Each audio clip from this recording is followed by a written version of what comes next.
بسم اللہ الرحمن الرحیم. ناظرین السلام علیکم. پروگرام کیو ڈی وچ شاہ ندیم احمد کے ساتھ آپ کا میزبان حاضر خدمت ہے. ناظرین، ایران اسرائیل جنگ طویل ہوتی جا رہی ہے. امریکہ ایک طرف ایران کو دھمکا رہا ہے تو دوسری جانب مذاکرات کی بات بھی کر رہا ہے. ایران دھمکیوں میں آ رہا ہے، نہ ہی جنگ بندی تک مذاکرات پر جا رہا ہے. اس جنگ میں ایران اسرائیل پر بھاری نظر آ رہا ہے، لیکن اگر جنگ خطے میں پھیلی تو اس کے اثرات پاکستان پر بھی آئیں گے. اس لیے پاکستان سمیت مسلم ممالک کا متفقہ جواب آنا چاہیے. کیا مسلم ممالک ایک پلیٹ فارم پر متحد ہو پائیں گے اور ایک متفقہ جواب دے پائیں گے؟ اس پر اظہار خیال کے لیے آج ہم نے معروف سینئر صحافی، کالم نگار، تجزیہ کار، جناب چیف ایڈیٹر روزنامہ سرزمین رانا صفدر علی خان صاحب کو مدعو کیا، اور ان کے ساتھ یو کے مانچسٹر سے ہمیں جوائن کر رہے ہیں ویڈیو لنک پر جناب ڈاکٹر علامہ عظیم جی. سینئر صحافی ہیں، کالم نگار ہیں، تجزیہ کار ہیں،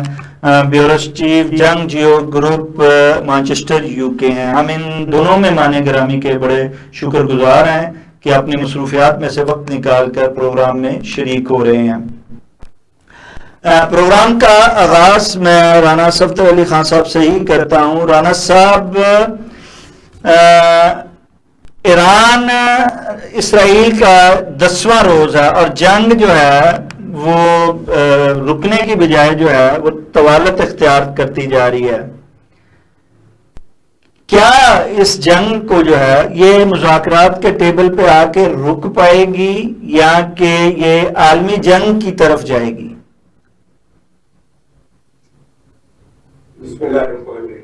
بہت شکریہ شاہ ندیم صاحب. گزارش یہ ہے کہ ایران کی کامیابی اسی میں مضمر ہے کہ یہ جنگ کچھ طوالت پکڑے اور طویل ہو، کیونکہ اسرائیل کا ایک یہ ہتھ کنڈا رہا ہے کہ وہ پوری طاقت کے ساتھ اپنے مخالف ملک پر حملہ کرتا ہے، اور وہ اس کا مہلک ترین حملہ ہوتا ہے جس میں ہم نے دیکھا ہے کہ پچھلے 1 سال 2 سال میں اس نے تقریباً 5 ملکوں پر دہشت گردی کی ہے. اور جارحیت پسند وہ ایک ملک ہے جس کا اڑونا بچھوڑنا اسلام دشمنی ہے، اور اس نے اپنے ہمسایہ ممالک پر ہمیشہ قیامت کا سما باندھ رکھا ہے. فلسطین کی صورتحال آپ کے سامنے ہے. اس نے غزہ کی اینٹ سے اینٹ بجا دی ہے اور نہتے فلسطینیوں پر دن رات وہ ظلم و ستم کا دور جو ہے وہ جاری رکھا ہوا ہے. روزانہ لاتعداد شہادتیں وہاں ہو رہی ہیں. اس نے یہی سمجھا تھا کہ ایران بھی ایک ترن والا ثابت ہوگا. میں اس کی جو لیڈرشپ اس کی لیڈر ہے ان کو شہید کر دوں گا تو شاید ان کے ملک میں افراتفری پھیل جائے گی اور لوگ جو ہیں وہ سڑکوں پر نکل آئیں گے اور اس رجیم کو چینج کرنے کے لیے وہ اس کی چال میں آ جائیں گے. لیکن خدا کا شکر ہے، بسط شکر ہے کہ عوام میں انتشار پیدا ہونے کی بجائے ایرانی عوام میں یکجہتی کا ہم نے مظاہرہ دیکھا. ان کے جو اندرونی اختلافات تھے وہ بھی ہم نے دیکھا کہ وہ بھی یکجہتی کی طرف آ گئے ہیں اور پوری قوم ایک یکجان اور ایک ویژن پر کھڑی ہو گئی ہے. اس لیے جب کہ آپ دیکھیں کہ ایران کا ماشاءاللہ رقبہ جو ہے وہ بہت زیادہ ہے، وہ ایک بڑا ملک ہے، جبکہ اسرائیل بہت چھوٹا ملک ہے. تو اس لیے میں سمجھتا ہوں کہ اگر اسرائیل پر 2-4 میزائل بھی روز گرتے رہے تو انشاءاللہ آپ ہفتے 10 دن میں دیکھیں گے کہ تل ابیب سمیت اس کے جتنے بھی بڑے شہر ہیں وہ کھنڈرات میں تبدیل ہو جائیں گے، اور ہم دیکھ سکیں گے کہ اسرائیل جو فلسطین میں کرتا رہا ہے اس کے ساتھ بھی یہ ہوا ہے. تو جنگ کی طوالت جو ہے وہ میرے نظریے کے مطابق یا میری سوچ کے مطابق وہ ایران کے حق میں جائے گی اور اسرائیل کے خلاف جائے گی. آپ نے یہی دیکھا ہے کہ جو امریکن پریزیڈنٹ ہے وہ G7 کی کانفرنس چھوڑ کے وہاں سے بھاگا اور اس کا خیال تھا کہ میں نے اگر دیر کر دی تو اسرائیل کی اینٹ سے اینٹ بچ جائے گی، اور اس نے پورا ہر طرح کی گدڑ بکیاں جو ہیں وہ ایران کو لگائیں کہ میں تہران خالی کر دو، میں ایران کو یہ کر دوں گا وہ کر دوں گا، لیکن آپ نے دیکھا کہ ایران اپنے پاؤں پر کھڑا رہا اور وہ کسی طرح کی دھمکیوں میں نہیں آیا، اور وہ اللہ کے بھروسے پر قائم و دائم ہے، اور جنگ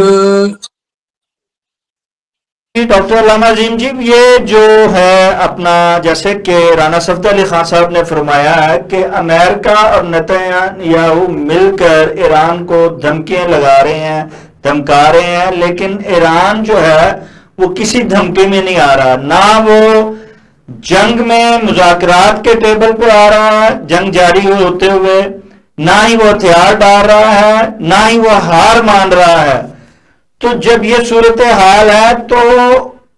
یہ جو امریکہ ہے اور اسرائیل ہے، اس کے قدم جو ہے وہ اٹھنے لگے ہیں۔ آپ کیا سمجھتے ہیں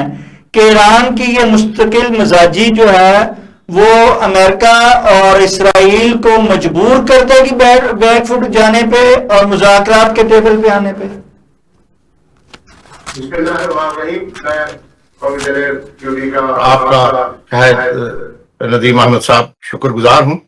کہ اس اہم موضوع کے اوپر مجھ جیسے ناقص شخص کو آپ نے بلایا۔ میں آپ سے دو چار باتیں عرض کرنا چاہتا ہوں کہ ایران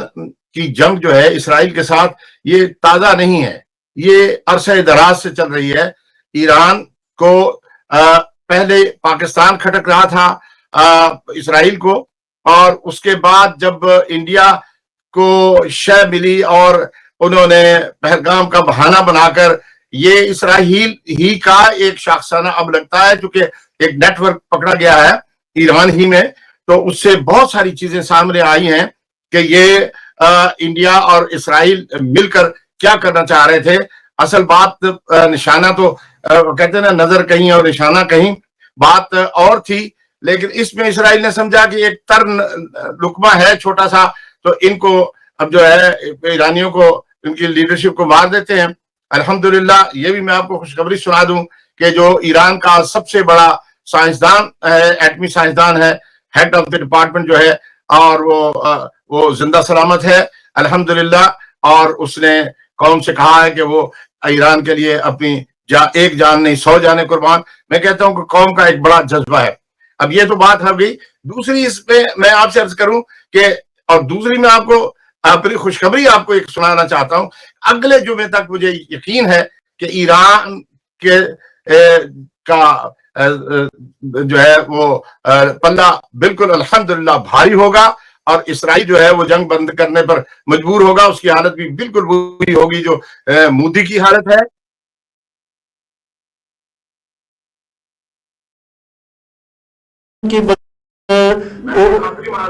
اچھا میں یہی کہنے لگا تھا کہ آپ اپنی روحانی پیش گوئی، ایک منٹ وغیرہ آپ مجھے بات پیش گوئی کر رہے ہیں۔ میں جناب صحافتی طور پر بات کر رہا ہوں، جو اس وقت واشنگٹن میں جو چل رہا ہے، نیو یارک میں جو چل رہا ہے، اور جو سعودی عرب کا بھی ایک رول ہے، پاکستان کا بھی ایک رول ہے۔ اب اس میں رول آ گیا ہے پاکستان کے پاس اہم۔ تو بات یہ ہے کہ جہاں تک تعلق ہے، یہ کہتے ہیں کہ جو ٹرمپ ہے وہ امریکہ نے مل کر ایران پر حملہ کیا ہے۔ بات بالکل درست نہیں ہے۔ امریکہ کا اسرائیل تو ایک طرح سے دم چھلا ہی ہے، لیکن نیتن یاہو جو ہے وہ دم چھلا سے اوپر ہو گیا ہے۔ اس نے امریکہ کی مرضی کے بغیر جو ہے یہ فل سکیل جنگ ایران کے ساتھ شروع کی ہے۔ یہ میں آپ کو بتا دوں، وہاں کے اخبارات میں بھی یہ لکھا جا رہا ہے، وہاں کے ٹیلی ویژن بھی یہی بتا رہے ہیں، اور ایران کا انشاءاللہ پلڑا بہت زیادہ بھاری ہوگا، اور اس جنگ میں ایک اہم ترین رول بعد میں بات کریں گے۔ تو میں آپ سے عرض کروں کہ ایران کو اللہ تعالیٰ نے فتح بھی دی ہے، اور وہ قوم جو ہے بڑی لگ رہی ہے، اس میں کوئی شک نہیں۔ ابھی ایران صاحب فرما رہے تھے کہ ایران میں قومی یکجہتی پیدا ہوئی ہے۔ یہ قومی یکجہتی اس وقت پیدا ہوئی ہے جبکہ ان کے سینکڑوں کی تعداد میں غداران ایران کو گرفتار کیا گیا ہے، اور وہ جب پکڑے گئے ہیں تو اب باقی قوم کو بھی سمجھ میں آئی ہے کہ یہاں تو غداری ہو رہی تھی ایرانوں میں، تو اس لیے اب الحمدللہ ایران کا پلہ بھاری ہوگا۔ رانا صفدر علی خان صاحب،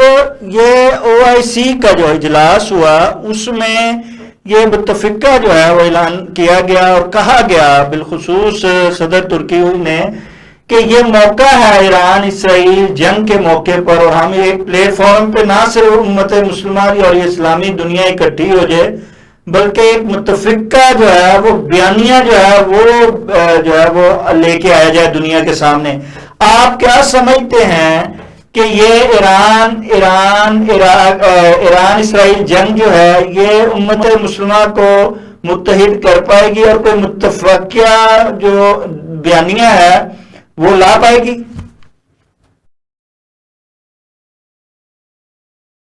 کی ہے، اس پہ ہماری دعا بھی ہے اور خواہش بھی یہی ہے کہ ملت اسلامیہ جو ہے یہ کبھی ایک پیج پر اکٹھی ہو۔ الحمدللہ پاکستان کا جو کردار ہے وہ اس وقت لیڈنگ حیثیت اختیار کر چکا ہے، اور درست فرمایا محترم عظیم صاحب نے کہ انڈیا اور اسرائیل کا جو گٹھ جوڑ تھا، انڈیا بھی یہی سمجھ رہا تھا کہ پاکستان ایک ترن والا ہے اور میں 2-4 گھنٹوں میں پاکستان کے جو فوجی اثاثے ہیں ان کو ملیا میٹ کر دوں گا، لیکن اس کا خواب اس کے اپنے گلے پڑ گیا، اور نہ تو اس کا جہاز کوئی پاکستان کا بارڈر کراس کر سکا، اپنے گھر میں ہی گر کر تباہ ہو گئے، اور نہ ہی ان کے میزائل جو ہے وہ اپنے ہدف کو چھو سکے۔ تو پاکستان نے اپنی جب قوت کا مظاہرہ کیا تو وہ کہتے ہیں نا کہ کبڑے کو جو دلتی تھی وہ راس آ گئی اور اس کا کب نکل گیا، تو پاکستان کو بھی یہ جو جنگ تھی وہ پاکستان کو دنیا کا ایک اہم ترین ملک ثابت کر گئی۔ اس وقت پاکستان کی جو حیثیت ہے وہ اسرائیل تو بہت چھوٹی سی چیز ہے، انڈیا جو 1.5 ارب آبادی کا مالک ملک ہے، امریکہ جو دنیا کا واحد سپر مین خود کو کہلواتا تھا، آج وہ پاکستان کی بات کو سننے پر سمجھنے پر مجبور ہیں۔ تو اس لیے پاکستان کی یہ حیثیت اس وقت میرا خیال ہے کہ امت مسلمہ کو اکٹھا کرنے میں بہت اہم کردار ادا کرے گی۔ OIC بھی ہم نے سابقہ جو اس کی ہسٹری دیکھی ہے تو یہ ایک ستو پیے ہوئے لوگوں کا ایک جمگٹا تھا، انہوں نے کبھی بھی کوئی ایسا رول ادا نہیں کیا جس سے ہم یہ سمجھ سکیں کہ مسلمانوں کی ایک یکجہتی ہے، ان کی آواز میں کوئی توانائی ہے، اور اتنے زیادہ OIC کے ممبر ہیں کہ تقریباً 60 کے لگ بھگ ان کے ممبر ہیں، لیکن ان کی آواز شاید 4 بندوں جیسی بھی نہیں ہے۔ لیکن اس وقت ایک تو ترکی جو ہے وہ بھی آپ کو پتہ ہے کہ ایک توانا آواز ہے، اور ترکی کا ویژن بھی بہت کلیئر ہے کہ اسرائیل ایک جارے ملک ہے اور وہ اس وقت عالمی قوانین کو تہس نہس کر رہا ہے۔ اس کے ساتھ پاکستان اور جو عرب ممالک ہیں وہ میں سمجھتا ہوں کہ وہ اپنی حکومتیں بچانے کے فکر میں رہتے ہیں، کیونکہ وہاں بادشاہتیں قائم ہیں اور وہ سہارے ڈھونڈتے رہتے ہیں۔ وہ اسرائیل سے پہلے ڈر رہے تھے، لیکن اب میرا خیال یہ ہے کہ پاکستان کی جو طاقت ہے، جو پاکستان نے اپنی شان و شوکت دکھائی ہے، تو اس کی وجہ سے وہ ایک دفعہ پھر پاکستان کی طرف دیکھنا شروع ہو گئے ہیں۔ تو اب میں سمجھتا ہوں کہ OIC کی بھی آواز میں کچھ نہ کچھ توانائی ضرور آئے گی، اور یہ بھی ایک اچھی بات ہوئی ہے کہ اس کا اجلاس جو ہے ترکی میں ہوا ہے۔ ترکی جو ہے وہ ایک طاقتور شخص کے اس وقت صاحب اقتدار ہے اور وہ پاکستان کا دوست ہے، ملک ہے۔ تو یہ 2-3 ملک جو ہیں یہ مل کر اگر کوئی پالیسی ایسی پازیٹیو بنائیں، ایک تو دیکھیں نا فلسطین کاز ہو گئی، ایران کا جو نقطہ نظر ہے، اسی طرح انڈیا کے خلاف جب اس نے جارحیت کی تو پاکستان کا نقطہ نظر تھا کہ ہر ملک کو دفاع کا حق حاصل ہے۔ جب بھی کوئی دوسرا ملک کسی ملک پر اٹیک کرتا ہے تو اس ملک کو اقوام متحدہ کے چارٹر کے مطابق اپنے دفاع کا حق حاصل ہے۔ اس لیے میں سمجھتا ہوں کہ ایران کا بھی اور پاکستان کا بھی موقف جو ہے وہ بڑا توانا ہے۔ اگر اس پر یہ اچھے طریقے سے سفارتی طور پر اچھی کوشش کریں تو کوئی ایسا ملک نہیں ہے امریکہ سمیت کہ جو ڈھائی کا مظاہرہ تو کر سکتا ہے، لیکن ٹیبل پر بیٹھ کر وہ اس بات کو جھٹلا نہیں سکتا کہ بھائی دفاع کا حق نہیں ہے۔ عدالتیں بھی مانتی ہیں، اقوام متحدہ بھی مانتا ہے، اور عام شخص بھی مانتا ہے کہ ہر شخص کو جارے کے خلاف مدافعت کا حق حاصل ہے۔ تو میں سمجھتا ہوں اس صورتحال میں اس وقت OIC کی آواز بھی توانا ہوگی، اور اگر یہ جنگ تھوڑی سی طوالت پکڑتی ہے تو میں اسرائیل کی شکست کو دیکھ رہا ہوں، اور اسرائیل کو ایسا نقصان پہنچے گا شاید جو اسے فلسطینی علاقے بھی، اللہ کرے، میری خواہش بھی ہے، میری یہ جو میرا ویژن ہے وہ بھی یہی ہے، جو میری سوچ ہے، جو میں سمجھتا ہوں وہ یہی ہے کہ انشاءاللہ العزیز اس جنگ کی وجہ سے فلسطینیوں کو بھی لازماً ریلیف ملے گا، اور اگر فلسطینیوں کو ریلیف ملا تو کشمیر بھی انشاءاللہ العزیز ہر صورت میں آزاد، پاکستان میں آزاد حیثیت سے داخل ہوگا۔ علامہ عظیم جی، جیسے کہ رانا صاحب نے کہا کہ اہمیت بڑی ہے، اور اہمیت جب بڑھتی ہے تو اس میں اگر دیکھا جائے تو پاکستان کا کردار بڑا جو ہے وہ زبردست طریقے سے جو ہے وہ نظر آ رہا ہے۔ ہمارے امریکن صدر نے نہ صرف ہمارے فیلڈ مارشل عاصم منیر صاحب کو وہاں ریڈ کارپٹ پہ بلایا گیا، بلکہ انہیں جو ہے عزت افزائی دی گئی ہے، اور یہ ایک تاریخی جو ہے وہ ملاقات ثابت ہوئی۔ اب اس کے تاریخی اثرات بھی جو ہیں وہ سامنے آ رہے ہیں۔ آپ کیا سمجھتے ہیں کہ ان تاریخی اثرات جو نظر آ رہے ہیں اس میں پاکستان کیا کردار ادا کر رہا ہے اور کیا کرتا ہوا نظر آ رہا ہے؟ جی علامہ عظیم جی۔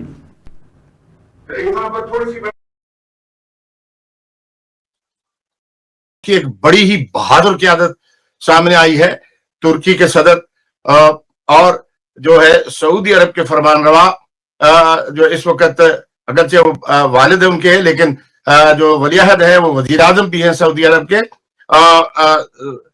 محمد بن سلمان کو بہت جرأت والا شخص ایک بادشاہ ہے جو اب اس کو ساتھی مل گئے ہیں، جب ہوتے ہیں نا بازو مل جائیں، اسے پاکستان، ترکی، آذربائیجان جیسے نڈر ساتھی ملے ہیں، چین ان کے ساتھ ہو گیا ہے، انشاءاللہ العزیز OIC میں بھی قرارداد ہوگی، اور اب پورے طریقے سے جو ہے پریشر جو ہے وہ آپ دیکھ لیں کہ ٹرمپ، جس کے لیے پاکستان نے یہ کہا ہے کہ پاکستان کو ٹرمپ کو جو ہے نوبل پرائز ملنا چاہیے، میں اس کے حق میں ہوں کہ ٹرمپ جو ہے وہ اس وقت ان جو بہادر لیڈروں کی وہ بات مانے گا اور اس جنگ بندی میں اہم کردار ادا کرے گا انشاءاللہ، اور مسلمانوں کو ایک کلیدی حیثیت اب ملے گی۔ جہاں تک تعلق ہے کہ آپ یہ دیکھیں جو روایات میں بھی آ رہا ہے، حالات میں بھی آ رہا ہے، اسرائیل نے تباہ ہونا ہے، لیکن ہم اسرائیل کے وجود کو ختم نہیں کرنا چاہتے، ہم چاہتے ہیں کہ فلسطین کو آزادی ملے۔ اگر فلسطینیوں کو ان کا ملک مل جائے تو کسی بھی مسلمان کو اسرائیل کو تباہ کرنے کی کوئی بھی دل میں ایک تمنا نہیں ہے، نہ ہی پاکستان کو، نہ ہی کچھ، ہم انہیں تسلیم نہیں کریں گے، ایک الگ بات ہے۔ اسی طرح سے میں عرض کروں کہ انشاءاللہ العزیز آپ یہ دیکھیں گے کہ پاکستان ایک کلیدی کردار ادا کرے گا۔ نمبر 2، پاکستانی قوم کو خوشخبری ہونی چاہیے، جرأت ہونی چاہیے۔ اب ہماری قیادت پاکستان کے وزیر اعظم میاں محمد شہباز شریف صاحب اور پاکستان کی افواج اور پاکستان افواج کے سربراہ سید عاصم منیر فیلڈ مارشل جو ہے، میں آپ کو چھوٹا سی عرض کروں کہ اس کو یہ فیلڈ مارشل کو یہ رتبہ کہاں سے ملا ہے؟ یہ میرے محبوب پاک محمد رسول اللہ صلی اللہ علیہ وسلم کی مسجد نبی میں بیٹھ کر اس نے اپنی بھولے ہوئے قرآن شریف کو، دانا بندہ پڑھ لے حافظ بنتا ہے تو پھر اس سے کچھ چیزیں بھول جاتی ہیں، تو انہوں نے اپنا قرآن وہاں پر کیا، میرے رسول اللہ صلی اللہ علیہ وسلم کے روضہ اطہر پر ریاض الجنہ کے اندر پیچھے ایک جگہ ہے جسے کہتے ہیں اصحاب صفا، اس کے اوپر یہ عصر کی نماز مجھے بھی سعادت ملی ہے جب یہ جدہ میں ملازم تھے، میرے خیال لیفٹیننٹ کرنل تھے یا کرنل تھے اس وقت تو میں یہ عرض کرتا ہوں اللہ نے اس نیک بندے کے وجود سے، آپ شہباز شریف کو بھی دیکھیں، یہ لوگ 5 وقت کے نمازی ہیں اور مسلمانوں کے حقوق کے لیے یہ سرگردہ ہیں۔ انشاءاللہ پاکستان کے اوپر کوئی، آپ سوچیں کہ اسرائیل اب سوچ بھی نہیں سکتا کہ پاکستان کے اوپر کوئی یہ حرف آئے گا یا یہ جنگ جو ہے اب انشاءاللہ۔ میں پوچھ رہا تھا یہ کہ یہ تاریخی ملاقات کے تاریخی اثرات جو ہیں وہ کیا آ رہے ہیں؟ کیا آپ سمجھتے ہیں کہ یہ امت مسلمہ پر انشاءاللہ تاریخی اثرات آئیں گے؟ ایران، پاک ایران کو اور تقویت ملے گی. ایران سرخرو ہو کر جنگ بندی پہ راضی ہوگا. انشاءاللہ اسرائیل پوری دنیا کے سامنے اپنے دوستوں کے سامنے ذلیل ہوگا. اور آپ یہ دیکھیں گے، یہ 2-3 دن میں آپ دیکھیں گے یہ ہونے والا ہے. لیتے ہیں پھر آپ کی طرف آتے ہیں. مولانا صاحب، کیا اثرات آپ دیکھتے ہیں تاریخی ملاقات کے؟ تاریخی اثرات جو ہیں وہ پاکستان پر، دنیا پر، پاکستان کی سیاست پر کیسے مرتب ہو رہے ہیں؟ کیا آ رہے ہیں؟ کیا ہم ویسے ہی کہہ رہے ہیں کہ اثرات آ رہے ہیں؟ ایک تو آپ نے دیکھ لیا ہے کہ اس وقت آپ دیکھ رہے تھے کہ امریکہ اور اسرائیل ان دونوں کا یک زبان ہو کر یہ دھمکی دے رہے تھے کہ ہم ایران کے جو شہر ہیں ان کو تباہ کر دیں گے. ایون ٹرمپ نے خود کہا کہ تہران جو ہے خالی کر دیا جائے، ہم اس پر بمبارڈمنٹ کریں گے. اور G7 کی اتنی اہم کانفرنس جو تھی وہ چھوڑ کر امریکہ پہنچا، اور اس نے آتی اپنی سیکورٹی جو ان کی آرگنائزیشن ہے اس نے آ کے صدارت کی اور ان کا اجلاس وہ ہوا. تو سیکورٹی کونسل کے اجلاس کے بعد وہ لوگ مکمل طور پر تیار تھے. برطانیہ کے ایک اخبار نے یہ خبر بھی شائع کر دی جس کی پھر خود تردید کی ٹرمپ نے کہ وہ اخبار کو کیا پتا کہ میں کیا کرنا چاہ رہا ہوں. یہ تمام چیزیں آپ نے دیکھی کہ ہمارے فیلڈ مارشل صاحب کی ملاقات کے بعد ظہور پذیر ہوئی ہیں. اور اب اس نے بیان یہ دیا ہے کہ میں 2 ہفتوں میں فیصلہ کروں گا. تو یہ ایک پہلا اثر ہے. اس کے بعد اگر جب یہ مذاکرات کی میز پر آئیں گے تو آپ کے سامنے چیزیں آ جائیں گی. اس کی ایک دوسری مثال یہ ہے کہ ایران کے وزیر خارجہ کے ساتھ یورپین جو وزراء خارجہ ہیں برطانیہ سمیت ان کی ملاقات ہوئی ہے، اور انہوں نے نکل کر یہی بیان دیا ہے کہ ہم ایران کے موقف کو سمجھ رہے ہیں اور ایران جو ہے وہ جنگ بندی کے لیے ہم اسے راضی کر لیں گے. تو اس طرح اس چیزوں سے پتہ چلتا ہے کہ وہ جو ایک امریکہ فوری طور پر جنگ میں کود رہا تھا وہ رک گیا ہے. اس ملاقات کا یہ پہلا اثر ہے جو میرے ذہن میں ہے. اس کے بعد میں سمجھتا ہوں کہ جس طرح پاکستان نے ٹرمپ کی حمایت کی ہے نوبل انعام کے لیے بھی اور دیگر طریقوں سے بھی، پاکستان کے جو زعماء ہیں وہ متواتر سے کہہ رہے ہیں کہ ٹرمپ جو ہے وہ کشمیر کے متعلق بھی، مقبوضہ کشمیر کے متعلق بھی بڑا اہم رول ادا کر سکتا ہے. تو میرا یہ خیال ہے کہ مودی بھی چونکہ اپنی طاقت کھو رہا ہے اور الیکشنوں میں یقیناً اسے اپنی شکست نظر آ رہی ہے، اسی لیے اس نے یہ پہلگام کا جو ڈرامہ ہے وہ رچایا تھا کہ شاید اس سے وہ کوئی مقبولیت گین کر سکے. لیکن یہ واقعہ بھی الٹا اس کے گلے پڑ گیا ہے اور اس کے مذاق اڑائے جا رہے ہیں اور اس کا نام نریندر مودی سے سرنڈر مودی جو ہے وہ ہو گیا ہے. تو یہ سارے اثرات ایسے ہیں جو مل جل کر پاکستان کو تقویت دے رہے ہیں اور پاکستان کا ایک لیڈنگ رول جو ہے وہ دنیا کے سامنے آ رہا ہے. لیکن اس کے ساتھ ساتھ جی ٹرمپ جو ہے امریکہ جیسا صدر پہلی بار نہ صرف فیلڈ مارشل کے ملنے سے اس کے اثرات جو ملاقات کے آ رہے ہیں، نہ صرف وہ اعزاز کہہ رہا ہے ملنا، بلکہ پاکستان قوم کی تعریف کر رہا ہے، پاکستان کی تعریف کر رہا ہے، پاکستان کو لو یو کہہ رہا ہے. یہ پہلی دفعہ جو ہے وہ ہو رہا ہے. لیکن انڈیا میں جو ہے وہ صف ماتم بچھا ہوا ہے اور اس میں ہمارا جو ہے اپوزیشن بھی ہے وہ بھی اس چیز کو جو ہے اس میں بھی تبدیلی آتی ہوئی نظر آ رہی ہے. ہماری سیاست میں بھی یہ اثرات جو ہیں وہ ان کی ملاقات کے بعد جو ہیں نہ صرف نیشنل طور پر بلکہ ہمارے داخلی طور پر بھی آ رہے ہیں. آپ کیا سمجھتے ہیں کہ ان اثرات کے بعد جو ہیں وہ جیسے امریکہ سے ہمارے تعلقات میں ایک نیا دور کا آغاز ہو رہا ہے، کیا ہم چائنا کو تو نہیں کھو دیں گے اور ایک پلڑے میں تو نہیں کہیں بیٹھ جائیں گے پھر گزشتہ روایت کی طرح اور وہ پلڑا بھاری کر لیں گے اور بعد میں پچھتائیں گے؟ میں نے ابھی حال ہی میں منیر شاہ صاحب جو فیلڈ مارشل ہیں میں کیونکہ وہ تھوڑا میرے سے عمر میں بھی چھوٹے ہیں، میں تکلف بھی ہے میرا، تو میں ان سے ان کے بارے میں عرض کروں کہ وہ بندہ اللہ پر بھرپور توکل رکھنے والا شخص، اس کے ارادوں میں کبھی تبدیلی نہیں ہوتی. اس شخص کو میں ذاتی طور پہ بھی جانتا ہوں کہ وہ شخص جو اس نے کرنا ہوتا ہے اس کے بارے میں وہ کبھی، پاکستان کے بارے میں وہ اتنا فرم ہے کہ دیکھیں ٹرمپ کے ساتھ ملاقات، ٹرمپ کے ساتھ کھانا کھایا، اور ٹرمپ کہہ رہا ہے کہ تہران خالی کر دو، اور اس شخص کو جناب ایسا پروٹوکول دے کر لایا گیا جو بڑے بادشاہوں کو دیا جاتا ہے، اور اس طریقے سے اب ٹرمپ ان کی تعریفیں کر رہا ہے. لیکن جب ان سے صحافیوں نے پوچھا تو انہوں نے اسرائیل کی مذمت کی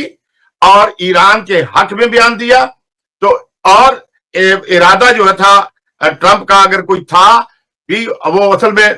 ڈپلومیٹ گفتگو کرتا ہے ٹرمپ، اس لیے کہ اسرائیل کی بہت بڑی لابی امریکہ میں ہے، بہت بڑی لابی امریکہ میں ہے. تو اس کی وجہ سے ٹرمپ نے ایسے بیان دیے ہیں. اور اب میں آپ سے عرض کروں کہ پاکستان کو اللہ نے غیبی مدد دی ہے، اور اب پاکستانی قوم کو اپنے اللہ کی طرف جھک جانا چاہیے، اپنے اختلافات کو ختم کر دینا چاہیے. اپوزیشن جماعتوں کو بھی اب جو ہے وہ اپنے محبت والا جذبہ لانا چاہیے، نفرت کو ختم کر کے. وقت آئے گا اور جب الیکشن ہو تو وہ بھی کوشش کریں لوگوں کی خدمت کر کے. رانا سعید علی خان صاحب بڑی اچھی بات کی ہے ڈاکٹر علامہ عظیم جی نے، کہ آپ سمجھتے نہیں ہیں کہ جو بات اپوزیشن کہہ رہی تھی، یعنی بانی پی ٹی آئی کہہ رہے تھے، وہی بات امریکہ نے کر دکھائی ہے کہ پاکستان کے جو مقتدر حلقے ہیں، جو طاقتور حلقے ہیں، ان سے بات کرنی ہے. امریکہ نے بھی وہ کر کے دکھا دیا ہے. تو اپوزیشن کے بانی عمران خان کو بھی یہ اجازت دے دینی چاہیے کہ وہ طاقتور حلقوں کو بھی چاہیے کہ ان سے بات کر لیں. جب باہر بات ہو سکتی ہے تو اندرونی بات کیوں نہیں ہو سکتی؟ رانا سعید علی خان صاحب سے جواب لے لیں پہلے. علامہ جی، آپ اپنے اندرونی حالات کو بین الاقوامی حالات سے ایک تو ذرا علیحدہ رکھیں. دوسری بات یہ ہے کہ ٹرمپ جو ہے وہ پاکستان کے آرمی چیف سے ملا ہے، کیونکہ اس وقت پاکستان کی گورنمنٹ سے زیادہ امریکہ کو پاکستانی فوجی طاقت جو ہے اس نے مرعوب کیا ہے. ایک تو ہماری انڈیا سے تازی جنگ ختم ہوئی ہے اور ابھی تک حالات جو ہیں وہ نارملائز نہیں ہوئے، یہ ایک ایشو تھا. دوسرا جو امریکہ اٹیک کرنا چاہ رہا تھا ایران پر، لہذا یہ جو ایسے ایشو تھے یہ فوجی قیادت سے بیٹھ کر ہی طے ہو سکتے تھے، اور ٹرمپ کے ساتھ اس کی فوجی قیادت بیٹھی ہے، اور فوجی قیادت نے ہی اپنے مسائل بتائے ہیں یا اپنے ٹارگٹ بتائے ہیں، اور پاکستان نے بتایا ہے. ایک آپ نے ٹرمپ کا یہ بیان بھی دیکھا ہوگا کہ ایران کو ہم سے زیادہ بہتر پاکستان سمجھتا ہے، اور یہ چیز ہی اہم تھی جس وجہ سے یہ ملاقات اس موقع پر ہوئی. اور جہاں تک آپ نے فرمایا ہے اس کا بانی پی ٹی آئی کا، تو بانی پی ٹی آئی کے مسئلہ جو ہے وہ یہ ہے کہ وہ ایک دن بھی ان کی جماعت جو ہے وہ اپنے منہ میں زبان نہیں کر رہی. اگر کسی بھی جگہ پر پاکستان کا مفاد ہوتا ہوا نظر آتا ہے وہ وہاں روڑے اٹکانے کی کوشش کرتے ہیں. ان کی ایجیٹیشن جو ہے وہ ایک سیاسی سے زیادہ ذاتیات کے متعلق ہو گئی ہے، اور جب آپ ذاتیات کے متعلق بات کرتے ہیں تو پھر بات نہیں ہو سکتی. اگر پی ٹی آئی اپنا سیاسی رویہ اختیار کرے اور سیاستدانوں کے ساتھ بیٹھے اور سیاستدانوں کی طرح بات کرے، جہاں ضرورت ہو تنقید کی وہاں تنقید کرے، جہاں بلا ضرورت تنقید ہو وہ رک جائے، تو میں سمجھتا ہوں پی ٹی آئی کے حالات جو ہیں وہ بہتر ہو سکتے ہیں. اس میں کوئی ڈاؤٹ نہیں ہے. پی ٹی آئی پاکستان کی ایک لارجر پارٹی ہے، پاکستان کے لوگوں نے اسے ووٹ دیا ہے، اور کوئی بھی سیاسی جدوجہد میں جب کوئی شامل ہوتا ہے یا جدوجہد کرتا ہے تو اس کو ویلکم کرنا چاہیے. سیاست ہر ایک کا حق ہے، بنیادی حق ہے میرا ووٹ ڈالنے کا، میں جس کو چاہوں ووٹ ڈالوں، یہ میرا ایک آئین کے تحت دیا ہوا حق ہے. تو اس پہ تو کسی کو، کوئی سیاسی ہو، غیر سیاسی ہو، فوجی ہو، سولین ادارہ ہو، اس کو کسی طور پر میں سمجھتا ہوں کوئی اعتراض نہ ہے نہ ہونا چاہیے کہ سیاسی جماعتیں اپنا کام کریں. لیکن شاہ صاحب اگر ذاتیات کی سیاست کی جائے آپ نے گند اچھالیں اور گند بکیں اور ہمیشہ نیگیٹیوٹی کا جو بول بالا کریں تو پھر میں سمجھتا ہوں کہ بات چیت کے راستے جو ہیں وہ بند ہو جاتے ہیں، اور یہی کچھ پی ٹی آئی کے ساتھ ہو رہا ہے۔ زبردست اشارہ کیا ہے ڈاکٹر علامہ عظیم جی کہ وہ انہوں نے اپنے رویوں کی وجہ سے جو ہے اپنے سارے معاملات جو ہے وہ خراب کر رہے ہیں۔ ابھی گزشتہ دنوں پس پردہ بانی پی ٹی آئی کی رہائی کے حوالے سے اور معاملات کے حوالے سے بات چل رہی تھی، مذاکرات ہو رہے تھے، لیکن انہوں نے امریکہ میں احتجاج کر کے نہ صرف اپنی ہی پارٹی کے سنجیدہ لوگوں کو ناراض کیا، عمران خان کو بھی ناراض کیا، بلکہ جو معاملات چل رہے تھے ان کو بھی خراب کر دیا، اور جو طاقتور حلقے تھے ان کو بھی ناراض کر دیا۔ آپ کیا سمجھتے ہیں کہ اس میں بانی پی ٹی آئی سے، وہ تو جیل میں ان سے زیادہ قصور تو ان کی اپنی پارٹی کا ہے جو کہ انہیں باہر لانا ہی نہیں چاہتے ہیں؟ اگر وہ باہر کیونکہ ان کی جو ہے وہ سیاست ختم ہوتی ہے اگر بانی پی ٹی آئی باہر آتے ہیں، تو پھر ڈاکٹر علامہ عظیم جی جو سوال ہے وہ یہ ہے کہ عمران خان کو آزاد کون کروائے گا اور کون باہر لے کے آئے گا؟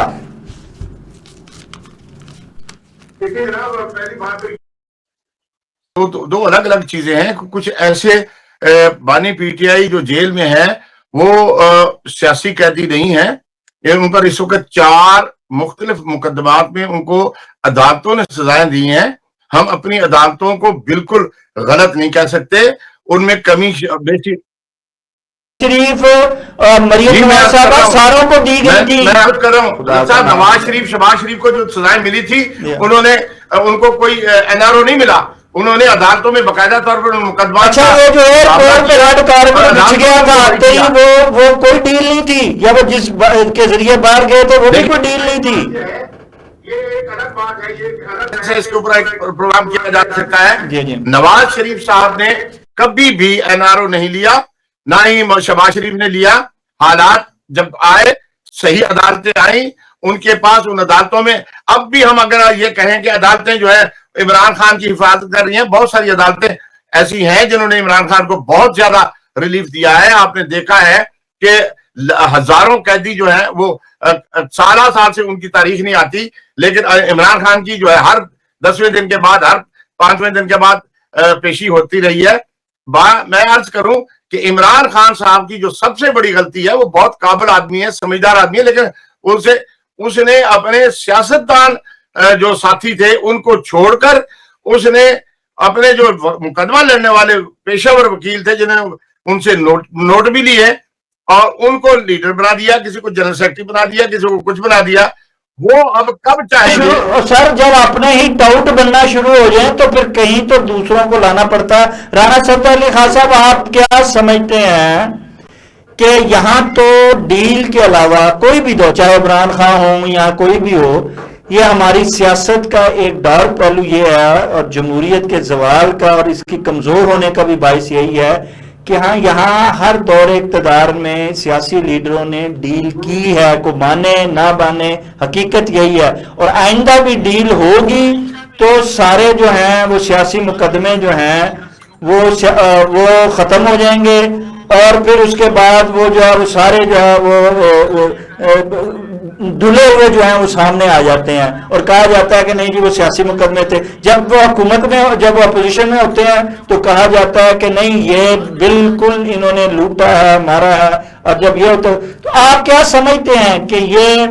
ڈیل کے ہی نتیجے میں کوئی سیاسی استحکام آئے گا یا اس کے بغیر بھی آ سکتا ہے؟ آخری سوال جی۔ شاہ صاحب، آپ نے بہت ہی درست بات کی، کہتے ہیں